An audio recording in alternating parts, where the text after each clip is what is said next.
Sekarang para ojol-ojol merasakan efek ya, terutama untuk ojol Gojek ya.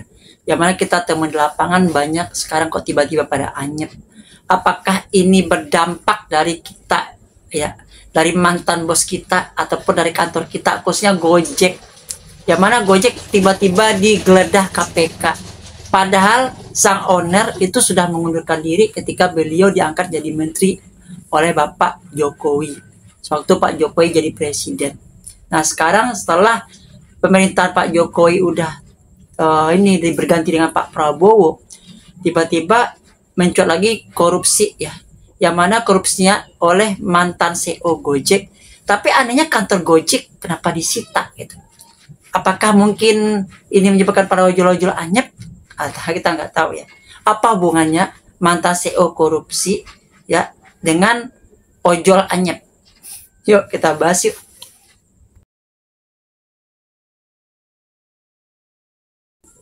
Assalamualaikum warahmatullahi wabarakatuh. Selamat pagi, siang, sore, malam, kapanpun, dimanapun, my friend, my bro, my sis, everyone, every time, everywhere you are, dimanapun anda berada. Kali ini kita coba lagi bahas tentang masalah ojol yang mungkin akan kita bahas ke depannya. Itu masalah yang lagi hangat-hangat, yaitu mantan owner CEO pendiri PT Karya Anak Bangsa alias Gojek Indonesia ya, teman satu kampus dari ownernya Grab, Anthony Tan, yaitu Bapak Nadiem Makarim.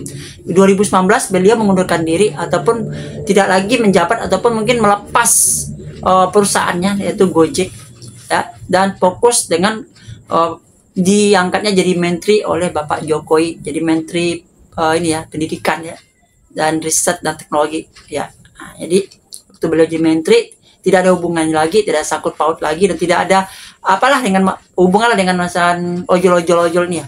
Tapi setelah pemerintahan Bapak Jokowi berganti dengan pemerintahan Pak Prabowo sekarang, dan Nadiem Makarim pun tidak kembali lagi ya, tidak dipanggil atau tidak jadi menteri lagi, tiba-tiba ada kasus yang katanya kasus apa, korupsi laptop atau apalah gitu, Chrome atau apa nggak tahu ya, pokoknya itu beritanya. Yang tahu tolong tulis di kolom komentar. Yang mana berita ini itu mencuat ke kantor Gojek di Pasaraya. Kenapa ya? Ya, apa hubungannya gitu? Sedangkan beliau ini sudah tidak lagi di Gojek, ya. Tidak lagi untuk ini apa? Tidak lagi untuk di Gojek Indonesia. Ya seperti ini kita lihat nih dari komentar gua nih, dari Muhammad Irfan. Sekarang masalah kapan nih Argo naik yang udah dirapatin DPR dan Dinas Perhubungan? Apakah cuma omon-omon doang yang akhirnya gagal total, nggak jadi-jadi? Dan kantor Gojek Goto yang razia oleh Kejaksaan Agung kasus korupsinya Nadiem Makarim. Nah, ya katanya ada kasus lagi dari ini apa tentang masalah ini. Nah, kita nggak tahu ya, kita nggak tahu tentang ini, tentang dari masalah korupsi, masalah kenaikan. Tetapi ada juga nih yang kita lihat dari Liok seperti ini. Ini kita lihat dari Liok itu namanya korban corona. Dia bilang seperti ini ya. Orang gila mana mau bayar 6.000, mau dibayar 6.000 buat keliling Jakarta Selatan. Ya, dikotakin ongkosnya 6.000. Tapi apa kata netizen? Seharusnya para driver tidak harus mengikuti atau para ojol-ojol tidak mengikuti program ini. Nanti program ini akan hilang dengan sendirinya. Ya mungkin akun ini anyep kalau nggak ada sebab. Ya, kalau anyep di layanan, mainkan dulu layanan yang lain, pasti ada jalan.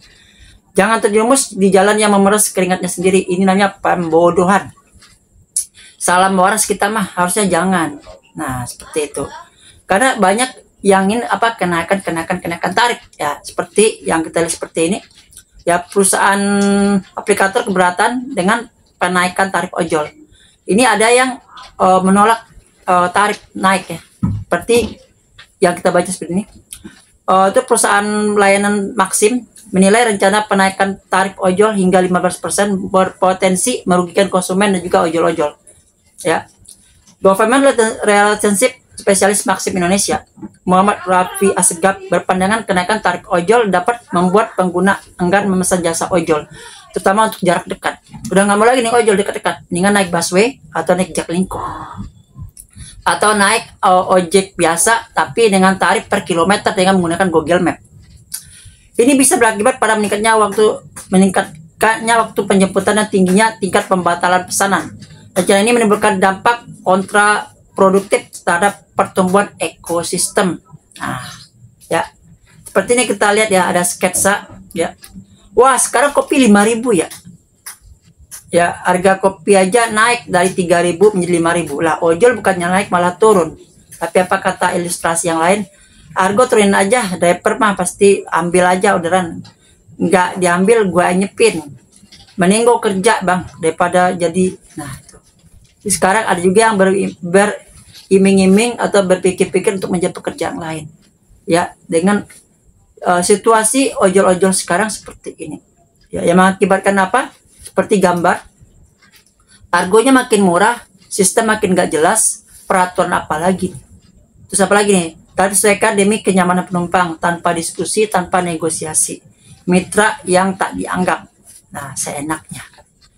Kemitraan strategis untuk ekonomi digital Indonesia. Di pemerintah sama aplikator ilustrasi lagi salaman. Sementara para mitra kayak sapi perasa.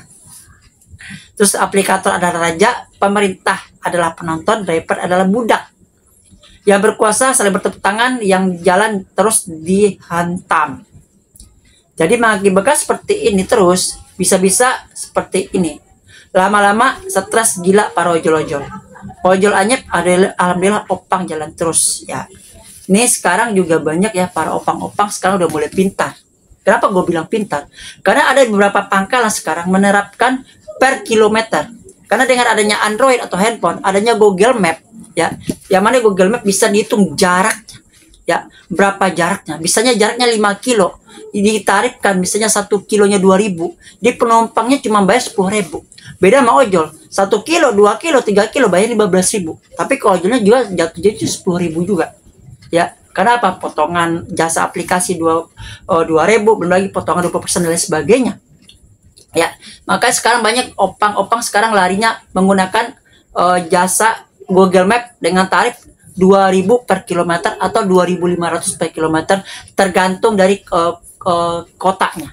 Kalau kota-kota besar mungkin dia menarikkan 2.500. Tapi kalau kota-kota kecil pedesaan itu dia menarikkan per kilometernya hanya 2.000 rupiah. Ya, karena jaraknya dekat ya. Itu orang rata-rata beralih ke ojek pangkalan. Bahkan 3 kilo dikasih 5.000 pun mungkin ada yang mau. Ya pada naik GoFood, goceng nunggu setengah jam. Mendingan naik Goret ya. Naik pangkalan cuma 5.000. Nah, sekarang banyak para ojol-ojol beralih juga menjadi opang juga sekarang. Ya, terpaksa ngopangin. Coba lihat di beberapa kota ataupun di beberapa tempat yang mungkin sekarang menerapkan para pangkalannya menerapkan tarif yang per kilometernya 2.000 per atau 2.500 per kilometer. Nah, ini mungkin menjadi tambah anyepnya para ojol-ojolnya. Dan mungkin bukan nggak mungkin kedepannya ojek pangkalan di stasiun bakal bikin spanduk harga kami 2.000 atau 2.500 per kilometer. Karena saingan mereka adalah Grab Now dan Goret Instan. Kalau ini terjadi di setiap stasiun-stasiun dan terminal-terminal se-Indonesia atau se-Jabodetabek menggunakan sistem ini, bagaimana? Persaingan makin ketat, persaingan makin keras ya. Bagaimana nanti pangkalan akan menarikkan 2.000 per kilometer atau 2.500 per kilometer. Kalau ini benar-benar terjadi bagaimana? Tulis di kolom komentar. Assalamualaikum warahmatullahi wabarakatuh. Salam sejahtera, adios amigos and ciao.